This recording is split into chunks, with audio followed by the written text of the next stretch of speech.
Hello friends, welcome back to the channel. Myself Mohammad Furqan and today we are going to deal with flu which is more common in children's.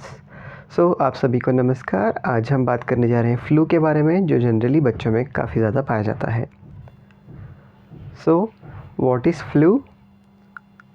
Flu is a type of viral disease और infection which is contagious, यानी कि flu एक type का viral infection है जो contact से फैलता है, जिसमें हाई फीवर, बॉडी एक, कफ ये सिम्टम्स पाए जाते हैं। और इसके अलावा अगर एक बच्चा दूसरे बच्चे के कांटेक्ट में आता है जिसको इन्फेक्शन है तो वो दूसरे को स्प्रेड करेगा। काफ़ी सारे बच्चों में इसके सिम्टम्स काफ़ी माइल्ड होते हैं, लेकिन कुछ कुछ केसेस में ये काफ़ी ज़्यादा सीवियर केसेस हो सकते हैं या डेथ भी हो सकती है।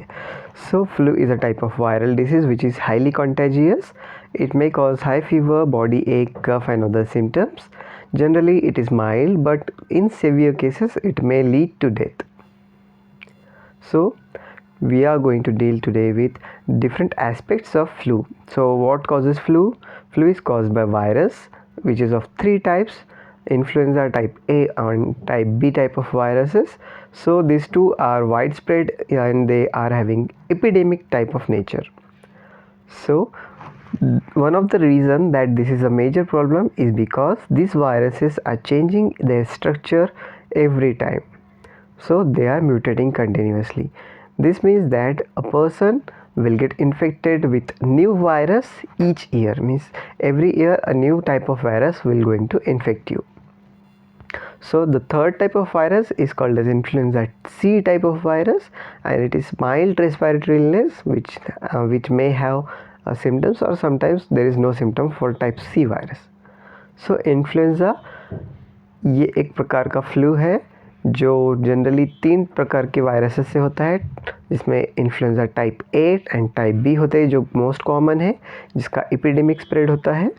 एंड ये जो वायरस है ये काफ़ी ज़्यादा म्यूटेट होते रहता है, इस वजह से हर साल वायरस के नए टाइप से आपका इन्फेक्शन होगा।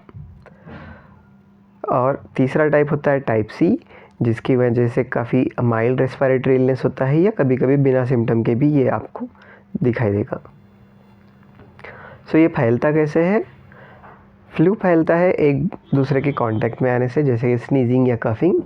इसके अलावा जैसे कि हमने कोरोना के टाइम पे देखा है, काफ़ी सारे ऑब्जेक्ट्स को अगर आप लोग हाथ लगाते हो और उस ऑब्जेक्ट पे किसी ने स्नीज करने के बाद या कफ करने के बाद ड्रॉपलेट्स गिरे हैं तो उस वजह से ये स्प्रेड हो सकता है, जैसे कि डोर नॉब्स, टॉयज़, पेंसिल और पेन, कीबोर्ड्स, ये सारी चीज़ें।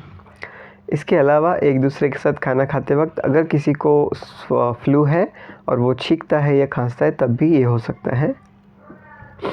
So how does it spreads? It can spread through the sneezing और कफिंग और close contact with person who is infected. Also, it may get transmitted or transferred when a person touches the particles or touches the articles on which the droplets of the infected person are dropped, like doorknobs, toys, pens, pencils, keyboards, etc. Apart from that, eating with a person who is infected may also lead to the spread of this disease. So we should avoid touching the particles or touching the places where the possibility of droplets are there. So which children are at risk? A child with some of the following risk factor are considered to be critical in case. So any child may get infected if he comes around the people who are infected. Second possibility is that there is no vaccine taken by the person. Then third possibility is that they have close contact with the person who is infected. And the fourth possibility is that if more children are together and one of them is infected, then all of the children may get infected with this virus. So इसके risk factors क्या क्या होते हैं या कौन से बच्चे ज़्यादा रिस्क में होते हैं?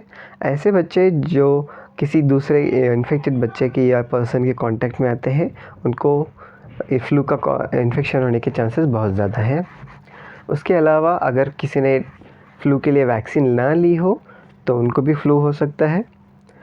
उसके अलावा ऐसे किसी चीज़ों को हम हाथ लगाते हैं जिन पे इन्फेक्टेड पर्सन का पार्टिकल या स्नीजिंग के बाद ड्रॉपलेट्स गिरते हैं तो उनको भी प्रॉब्लम हो सकती है। इसके अलावा अगर किसी बच्चों को पहले से ही कुछ प्रॉब्लम है, जैसे कि कुछ हार्ट डिसीज़ेस या अस्थमा, इस टाइप के डिसीज़ेस हैं, इनको भी ये फ्लू होने के ज़्यादा चांसेस रहते हैं और उनमें ज़्यादा कॉम्प्लिकेशंस आ सकते हैं। So what are the symptoms of flu? तो देखिए, फ्लू और कॉमन कोल्ड इनमें कुछ सिमिलैरिटीज़ भी हमको मिलती है, तो हम लोग कभी कभी फ्लू को कॉमन कोल्ड मान के छोड़ देते हैं। बट अगर सिम्टम्स ज़्यादा बिगड़ने लगे तो हमको डॉक्टर्स के साथ संपर्क करना चाहिए। तो यहाँ पे फ्लू और कॉमन कोल्ड के बीच में जो डिफरेंसेस है वो मैं यहाँ पे बताने जा रहा हूँ। कॉमन कोल्ड में जनरली फ़ीवर नहीं होता है, अगर होता भी है तो बहुत कम डिग्री का होता है, लेकिन फ्लू के केसेस में हाई डिग्री फीवर होता है। इसके अलावा फ्लू के अंदर काफ़ी ज़्यादा हेडेक होता है और कॉमन कोल्ड में हेडेक बहुत माइल्ड रहता है। कॉमन कोल्ड में रनी नोज़ होती है, जबकि फ्लू में रनी नोज़ नहीं होती है, लेकिन स्टफनेस कभी कभी आ सकता है। कॉमन कोल्ड में स्नीजिंग होती है ज़्यादातर केसेस में, जबकि फ्लू में बहुत कम केसेस में स्नीजिंग पाई जाती है। माइल्ड हेडेक जो कॉमन कोल्ड है उसके अंदर आपको माइल्ड कफिंग हो सकती है, लेकिन फ्लू के अंदर आपको काफ़ी सीवियर कफिंग भी हो सकती है। उसके अलावा फ्लू के अंदर सीवियर बॉडी एक या बॉडी पेन होता है, एक्सट्रीम टायर्डनेस यानी कि काफ़ी ज़्यादा थकान महसूस होती है और सोर थ्रोट हो सकता है। जबकि कॉमन कोल्ड में बॉडी एक थोड़ा सा माइल्ड होता है, कम थकान आपको लगेगी और आपका गला जो है वो ज़्यादा खराश करेगा। So there are certain differences between common cold and flu, although the symptoms are overlapping, but if the symptoms are worse, then we should immediately contact to the doctor so that we can save the life or we can save the complications. So the most important difference is, in common cold the temperature is low, while in flu it is higher temperatures.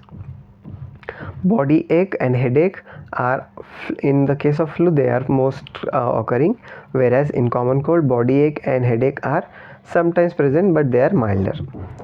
In common cold there is runny nose continuously, but in flu the nose is clear, sometimes it may be stuffy. Sneezing is most common in common cold, whereas in flu it is rarely occurs. Apart from that, body ache and tiredness are severe in case of flu, whereas in common cold they are milder nature. In common cold you may have sore throat, while as in flu, in rare cases or some number of cases, you can observe sore throat, otherwise there is no general nature of sore throat. So these are the difference between common cold and flu. If you have symptoms related to flu, you should immediately contact to your healthcare provider. So how it is diagnosed? Diagnosis is done by the healthcare provider based upon the children's symptom and the history of the person. So he may ask for certain physical examination. Apart from that, symptoms are enough to diagnose the flu. And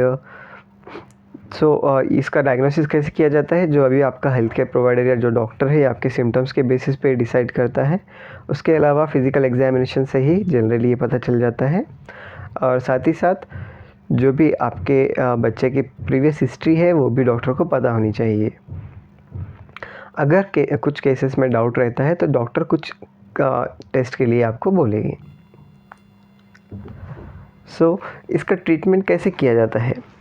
The treatment depends upon the symptoms, age and general health of the child. So what are the general consideration? So to treat these infections, doctor may prescribe acetaminophen, which may reduce the fever and body pain. Also it is to be noted that aspirin should not be given to the children with fever. So those children who are having fever should not be given aspirin. Cough medicine may be prescribed by the healthcare provider based upon the nature and severity of the cough. Antiviral medicine can also help in some cases. So it should be started within 2 days of the symptom appearance. It should not be delayed. There should be a precaution that antibiotics are not effective in case of viral infections, so they should not be prescribed. Instead of treatment is focusing upon the ease of the symptom rather than killing the virus. So any drug is given to your child, you should ask your doctor regarding healthcare benefits of that drug and possible side effects of that medicines. इसका treatment कैसे किया जाता है? For the treatment of the flu doctors will consider the symptoms. बच्चे की उम्र, उसकी general health और उसके सिम्टम्स को डॉक्टर कंसिडर करते हैं, जिसमें एसिटामाइनोफेन दिया जा सकता है, जिसमें आपके बच्चों का जो बॉडी पेन है और जो फीवर है उसको कम किया जाएगा। एक बात हमेशा याद रखिए, किसी बच्चे को अगर बुखार है तो उसको एस्पिरिन कभी ना दिए। उसके अलावा अगर बच्चों को कफ़ है तो कफ़ की मेडिसिन, अगर कफ़ होता है तो कफ़ की मेडिसिन डॉक्टर प्रिस्क्राइब करेंगे।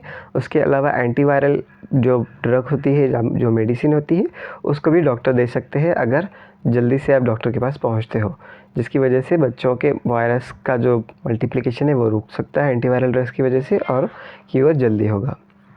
इसके अलावा एंटीबायोटिक्स वायरल फीवर में कुछ काम के नहीं होते हैं, इसलिए वो नहीं दिए जाएंगे। अगर दिए जाते हैं तो इसके बारे में आप अपने डॉक्टर से पूछ सकते हो। और डॉक्टर आपके बच्चे के सिम्टम्स के ऊपर ज़्यादा ध्यान देता है, सिम्टम को ट्रीट करने के लिए ज़्यादा ध्यान देता है, क्योंकि वायरस पे जनरली हम लोग एंटीवायरल मेडिसिन बच्चों को ज़्यादातर नहीं दी जाती है। So what are the possible complications? बच्चों में कुछ पॉसिबल कॉम्प्लिकेशंस हो सकते हैं, जैसे निमोनिया, डिहाइड्रेशन, या पुराने जो डिसीज़ उनको है अस्थमा या हार्ट डिसीज़ उनका ज़्यादा बुरा होना, या ब्रेन में डिसफंक्शनिंग जैसे कि एंसेफेलोपैथी में हो सकता है, या साइनस का प्रॉब्लम या एयर इन्फेक्शन मतलब कान के इन्फेक्शंस भी हो सकते हैं। और बहुत रेयर केसेस में अगर ट्रीटमेंट जल्दी से ना मिले और केस सीवियर होती है तो डेथ भी हो सकती है। सो आप लोग इस बीमारी को हल्के में ना लें। जो भी सिम्टम्स या जो भी इन्फेक्शन है उसको डॉक्टर के साथ प्रॉपरली डिस्कस करके ही ट्रीटमेंट किया जाए। So what are the possible complication? Complication may include pneumonia, dehydration, worsening of the symptoms which are present, or the heart diseases, asthma which are earlier present, or the history. Then brain dysfunction such as encephalopathy may occur, sinus problems may occur, or ear infections may occur. In rare cases, if the treatment is not provided earlier and case get worsen, so death may also occur. So pneumonia वो होता है जिसमें lungs के अंदर infection हो जाता है और उसकी वजह से लंग्स इन्फ्लाम्ड या लंग्स के अंदर स्वेलिंग आ जाती है और जिससे ब्रीदिंग का प्रॉब्लम आएगा बच्चे को। So pneumonia is a type of condition in which lungs get infected and inflamed because of which breathing problem will occur to the child. So when to call a doctor? Whenever you see there is symptoms which are not getting better or not decreasing by themselves or they are getting worse and any new symptoms is occurs, then you should immediately call to a doctor. So जैसे ही बच्चे के अंदर कोई नया symptom आपको दिखता है या उसके सिम्टम्स कम नहीं हो रहे हैं, जैसे कि बुखार कंटिन्यूस रहता ही है, तो आपने डॉक्टर को बुला लेना चाहिए. So what are home remedies? घरगुती इलाजों में जैसे कि चिकन सूप हो सकता है. उसके अलावा आप जिंजर या अदरक का पेस्ट या अदरक का जो उबाली हुए अदरक में जो चाय बनाते हैं वो ही ले सकते हो. उसके बाद शहद ले सकते हो या फिर आप लहसुन का जो डिकॉक्शन हो सकती है वो ले सकते हो. विटामिन सी का ज़्यादा से ज़्यादा कंजप्शन करना चाहिए. प्रोबायोटिक्स दही या योगर्ट देना चाहिए और कीवी देना चाहिए. सो होम रेमेडीज़ में इंक्लूड चिकन सूप, जिंजर और garlic tea, then honey, vitamin C, probiotics, yogurt or curd and kiwi may be consumed for this. So that's all my dear friends. I hope you understood this well, and if you are not subscribed, please subscribe to this channel so that this useful information may spread to many people, and thank you. So अगर आपने अभी तक हमारे channel को subscribe नहीं किया है तो प्लीज़ हमारे चैनल को सब्सक्राइब करें, लाइक करें, शेयर करें और कमेंट करें ताकि इस तरह की यूज़फुल इन्फॉर्मेशन ज़्यादा से ज़्यादा लोगों तक पहुंचाई जा सके. आप सभी का धन्यवाद.